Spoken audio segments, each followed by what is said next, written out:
The biographer of London, Peter Ackroyd, described the city as being in a constant state of becoming. The city, communities and buildings in it are constantly taking on new meanings and new layers. Some for better and some for worse.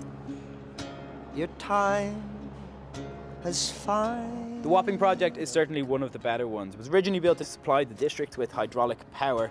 It closed in 1977, and since 2000, instead, it supplied the district with an important centre for the arts. So a better place to bring villagers.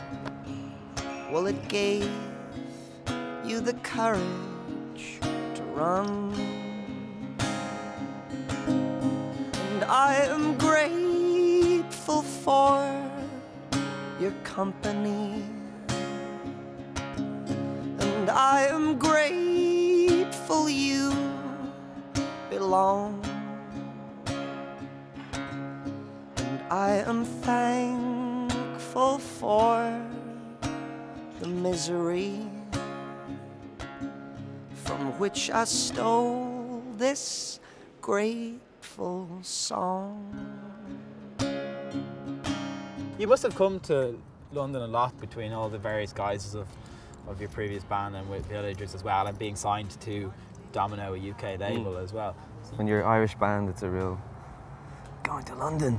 Yeah, it's a big deal. This is where we kind of set up our base, really. I mean, our real base is in Dublin, but this is where we got our record label, and we've got all the people who work for us are here. It used to be that bands, if they wanted to kind of go further than their local town, from all over the UK and from Ireland, they had to come here to London, which was kind of a daunting prospect. But now it seems that it's more connected and more open. Maybe, you know, you can be a band living in Dublin and still connected into the London kind of music scene. And vice versa as well. I think shows like this and help that, you know. And also it's technology. People can make music of a much higher quality from their houses now, and that's true of, you know, Ireland just as much as it is of England or any other, you know, country. So I don't know. I think the world's getting kind of smaller, and that's the same. You know, that's the same thing happening here. The attitudes are calling.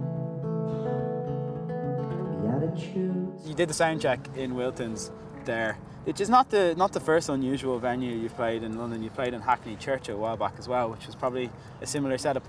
I was, as anybody would be, I was blown away by the absolute beauty of the place, and I was told it's the oldest music hall or something in the world, and I can't wait to play. The sound is incredible. It's really warm acoustics in there. Yeah. We were talking about maybe trying to come back and do our own shows there, maybe at some stage. Like a baby, when I think of you. Wilton's is a labyrinthine structure that's been added to and changed for the past 2 to 3 centuries. It began life as a Danish pub, the Queen of Denmark. Then it became a plush music hall. Owners changed, and it developed somewhat of a murky reputation, a place where drunken sailors were robbed and reportedly murdered. That's the truth. Nowhere is home to me. Eventually, it became a derelict and forgotten building in a community that was Jewish at one end of Cable Street and Irish immigrants at the other. I was born here of an Irish family, but that in itself is not enough for me, because national identity can't fulfill me. I don't fit that kind of on the pigeon. No.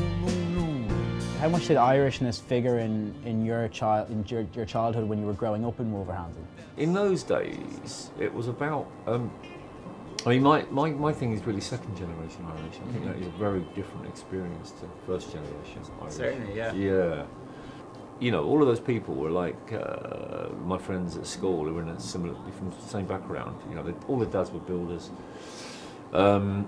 But they would all be quite interesting because they'd all be Cockneys or whatever, but they'd all be, you know, you knew that they had this other thing going on at home, you know, this similarity at home.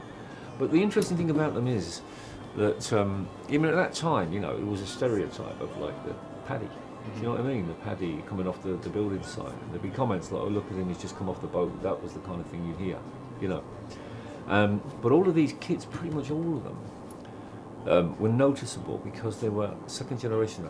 Tend to be up the front in terms of style, music that Really? they were into. Oh yeah, there's loads. And if you look at the contribution of second generation Irish musicians to British music in the last 30, 40 years, you know, from John Lydon, Boy George, Morrissey, none of them are also rans, like, do you know what I mean?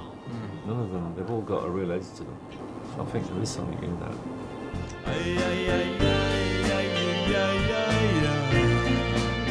I will become free.